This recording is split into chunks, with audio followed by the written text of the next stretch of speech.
آج بہت کیا ہوتا ہے کیا اس طرح سے.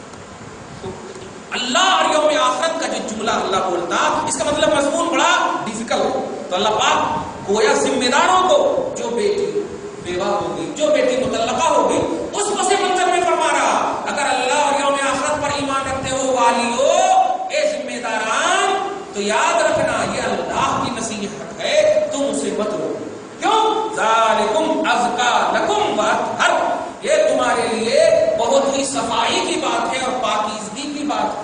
کیسے پاکیزگی کی بات ہے؟ ارے ہماری بہن 25 سال 30 سال کی میں بیوہ ہو جائے, مطلقہ ہو جائے, دودھ سامنے میں جب کھا پی رہا ہے تو چل اس کی آنکھوں سے آنسو نہیں, تنہائی میں جب جا کر رہے گی ان کے آنکھوں سے جو آنسو گریں گے وہ احساسات کی جو دنیا میں جا کر کے جو وہ دل روئے گا, تو بتا اس کا وبال کس کے اوپر آئے گا. تو اللہ پاک اسی پس منظر کو کھینچ رہا ہے. ذالکم ازکا لکم واطہر, یہ تمہارے لیے ازکا میں بہت صفائی کی بات ہے, واطہر اور پاکیزگی کی بات ہے. لیکن واللہ یعلم وانتم لا تعلمون, اللہ جانتا ہے تم نہیں جانتے. ارے تم تو باپ سمجھ کے, چچا سمجھ کے, ذمہ دار سمجھ کر کے سو گئے ممی کے ساتھ, لیکن ذرا کبھی تو خیال کرو کہ ان کے احساسات کیا ہیں. ہم کو اپنی بیٹی پہ بھروسہ ہے. ارے بھروسہ تو ہر باپ کرتا اور کرنا ہی چاہیے, لیکن ان کی سوچ کو کبھی سوچو, ان کی عقل کو کبھی سوچو, ان کے شعور کو سوچو. جن راہوں سے تم گزر چکے ہو ان راہوں میں وہ ابھی کھڑی ہے اور تنہا کھڑی ہے. یہ پریکٹیکلی پہلو ہے. اللہ اسی کی طرف اشارہ کر رہا. اللہ یعلم, اللہ ہی جانتا ہے, وانتم لا تعلمون, تم نہیں جانتے. مراد یہ ہے کہ تم اپنے علم کا استعمال نہیں کر رہے, اپنی سوچ کا استعمال نہیں کر رہے ہو, اس لیے بس پاکیزہ ہے 5 وقت کی نماز کو تم نے دیکھ لیا, لیکن نماز پڑھ کے جو آنسو گر رہے ہیں تم نے کبھی سوچا کہ وہ کوس رہی ہے یا واقعتاً عفت اور پاک دامنی کی دعا کر رہی ہے, وہ اپنی قسمت کو کوس رہی ہے. یہ کیا ہو رہی ہے؟ کئی ایسے آپ لڑکیوں کو دیکھے ہوں گے, ارے جن کے بارے میں پورا محلہ بالکل ایک دم مطمئن رہتا, لیکن وہ خودکشی کر لیتی. ارے ایسا کیسے ہو گیا؟ یہ اسی کی طرف اشارہ کر رہا. تم اپنی ظاہری, ان کی ظاہری عبادتیں, ظاہری افعال و اشعار اور کردار کو دیکھتے ہوئے فیصلہ نہ کرنا, وہی ایسی چیز ہے. رسول اعظم فرماتے ہیں اللہ نے مردوں کے مقابلے میں عورت کو 97% زیادہ خواہش دی. 97%, صرف 3% ہمیں. عورت کو 97% زیادہ خواہش دی ہے, لیکن اللہ کے رسول فرماتے ہیں یہ تو ان کی حیا کی چادر ان کے اوپر تنی رہتی ہے, جو آج دیکھ رہے ہو کہ اتنا نہیں.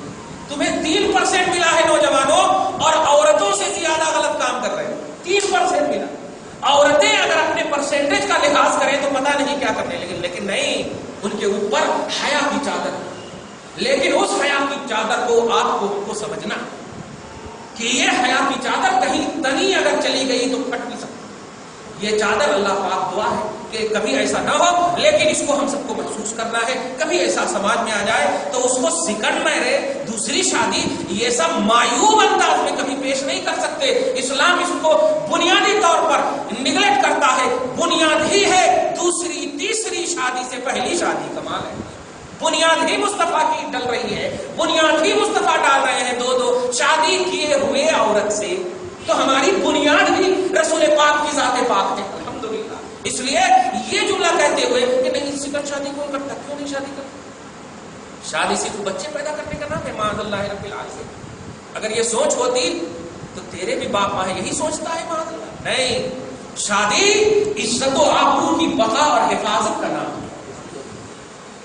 کوئی رہے یا نہ رہے, اگر شوہر رہتا ہے بیوی کے سامنے تو کمان رہتا ہے کہ میری عزت کا محافظ موجود ہے, میری عزت کا محافظ موجود ہے, چاہے وہ بوڑھا ہو یا نوجوان. تو اللہ کے رسول نے کئی زاویے سے نوجوانوں کو فرمایا, کئی طریقوں سے فرمایا کہ اگر تمہیں شادی کی طاقت ہو کر لو, نہیں طاقت ہو تو روزہ رکھو. ترغیب دیا رسول پاک نے. یہی ہے خاتمہ, یہی ہے برائیوں کا خاتمہ. رسول پاک کی ایک صفتوں میں سے ایک صفت یہ بھی آئی ہے کہ سنو, میں جو حضرت آدم سے لے کر کے عبداللہ تک منتقل ہوا ہوں, کسی نے بھی برا کام نہیں کیا ہے, سب نے صحیح نکاح کیا ہے, سب نے صحیح نکاح کیا ہے, اور میرا نور منتقل ہوا سب کے سفاح اور نکاح کا جملہ. سفاح بولتے ہیں زنا کو اور نکاح بولتے ہیں وہی شرعی طور پر شادی کرنا. وہاں سے لے کر یہاں یہ بیان کرنے کی وجہ کیا ہے؟ عظمت نکاح کو بیان کرنا مقصود. نکاح کی پوترتا، اس کی تہذیب کو، اس کی مطلب پاکیزگی کو بیان کرنا مقصود. لہذا میں اتنا کمانڈیڈ انداز میں بول رہا ہوں کہ وہاں سے لے کر یہاں تک میرا نطفہ نوری جو منتقل ہوا ہے وہ پاک اور نکاح کے ساتھ منتقل ہوا ہے. اس لیے اپنے معاشرے سے ان تمام باتوں کو ختم کرنا ہے اور تب جا کر کے ہمارا معاشرہ صحیح تشکیل پائے گا. ورنہ میں سمجھوں گا کہ نبی پاک کو صرف آپ من حیث لفظ نبی مانتے ہیں، صحابہ کو من حیث لفظ صحابہ مانتے ہیں. ماننے اور فالو کرنے کا مطلب یہ ہے کہ انہوں نے جو کیا جیسے کیا آنکھ بند کر کے ہمیں وہی کرنا ہے اور اسی میں ہماری برکت رکھا ہے اللہ سماج میں، اور وہ بھی برے سماج میں، برے رسم و رواج میں. ایسا یہ نہیں، آپ کو تحقیق کرنا کیجیے، اس میں کوئی حرج نہیں ہے، لیکن کبھی بھی آپ کسی کا انسلٹ نہیں کر سکتے، کسی کی بے عزتی نہیں کر سکتے، اور وہ بھی اسلام کے خلاف تو اور بھی نہیں کر سکتے. آپ کو اگر کچھ بولنا بھی ہے تو دائرہ اسلام کو دیکھو. اسلام کا دائرہ کیا ہے آپ کو بولنے تک. ہاں یہ پوچھ سکتے ہیں بھائی ان کی شادی ٹوٹنے کی وجہ کیا ہے، پوچھ سکتے ہیں ٹوٹنے کی وجہ کیا ہے. تو ہاں شوہر شراب پیتا تھا یا بیوی جو ہے خدمت صحیح نہیں کرتی تھی، شرعی نقطے نظر نماز نہیں پڑھ. اچھا یہ وجہ ہے تو ہم کرنے کو بالکل صحیح ہے. اب اگر نہیں بار بار نماز پڑھتی تھی یہ سب وجہ ہے، یہ بھی وجہ بن سکتی ہے دوسرے. تو کہنا یہ ہے کہ آپ تحقیق کر سکتے ہیں لیکن آپ یہ نہیں کر سکتے ارے وہ غصہ کرتی تھی یہ کرتی تھی. ایسا نہیں ہے. آپ دل کی باتیں اندر کی باتیں نہیں جانتے کیا ہے، اللہ پاک اسی کی طرف اشارہ. اللہ زیادہ جانتا ہے، اللہ وہ جانتا ہے. بلکہ رسول پاک نے کئی زاویے کئی موقع سے ارشادات فرمائے. ایک شادی کیا کسی نے تو رسول پاک نے کہا آ کر کے عرض کیا یا رسول اللہ اور تنگی ہو گئی. کہا کہ ایسا کرو دوسری شادی کرو. اچھا تو اس میں بھی تنگی ہو گئی یار، تیسری شادی کرو. تیسری اور چوتھی جب کہہ دیا تو چوتھی میں اتنی برکت ہوئی کہ کیا کہیں، بے حساب برکت ہوئی. نبی فرماتے ہیں تو جھوٹا تیری سوچ چھوٹی اللہ سچا. بارگاہ رسالت میں ایک شخص آتے یا رسول اللہ میرے بیٹے کو پیٹ چل رہا ہے، دست ہو رہی ہے، پاخانہ ہو رہا ہے. تو آقا نے کہا جو شہد پلاؤ. شہد پلائے تو اور ہونے لگا اور خوب ہونے لگا. نبی سے آ کر غصہ میں گیا رسول اللہ کیا ہو گیا، الٹا ہو گیا نا. کہا الٹا نہیں ہوا سیدھا ہوا اور پلاؤ.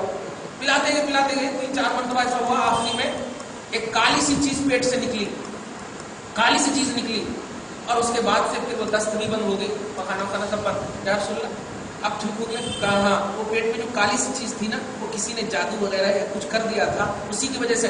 اللہ کا کلام سچا کیونکہ کلام خدا میں ہے کہ فیہ شفاء للناس، شہد میں اللہ نے شفا رکھی ہے. اللہ کا کلام سچا، تیرے بیٹے کا پیٹ جھوٹا. تو یہ ہمیں سماج میں لانا. عوام کیا کہہ رہی ہے، لوگ کیا کہیں گے. کوئی متقی پرہیزگار ہے، ولی ہے کیا؟ الٹے پلٹے فجر کی نماز نہیں پڑھتے اور لوگ ڈسکس کرتے بیٹھ کے. نہیں، شریعت کا پابند اگر کہہ رہا ہے ہاں بیٹی شادی نہ کرو تو کچھ مان سکتے، اور وہ ایسا ہو ہی نہیں سکتا کہ وہ ایسا کہتے، ایسا ہو ہی نہیں سکتا.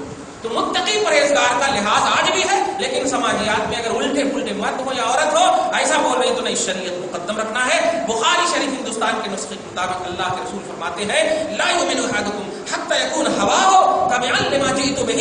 سنو جو چیز میں لایا ہوں اللہ کے پاس سے اس چیز کے ان تمام چیزوں کے اپنے آپ کو تابع کر دو، یہی ایمان. یعنی خود سماج کو نبی کے تابع کرنا یہ ہمارا ایمان ہونا چاہیے. سماج کو شریعت کو نگلیکٹ کر کے مطلب مطلوب بنا دینا اور ہاں وہ لوگ ایسا بول رہے تھے ایسا بول رہے تھے. قرآن حدیث کیا کہتا، اسلام کیا کہتا، مطلب اسلام سیرت مصطفیٰ کیا کہتی ہے، ڈائریکٹ ہم پوچھیں گے کیا ہے. یہ ساری چیزیں ہیں تو ہمارے معاشرے سے انشاءاللہ یہ برائیوں کا خاتمہ بھی ہوگا. اللہ سے دعا ہے پروردگار ہم سب کو صحیح سمت عطا فرمائے، صحیح سوچ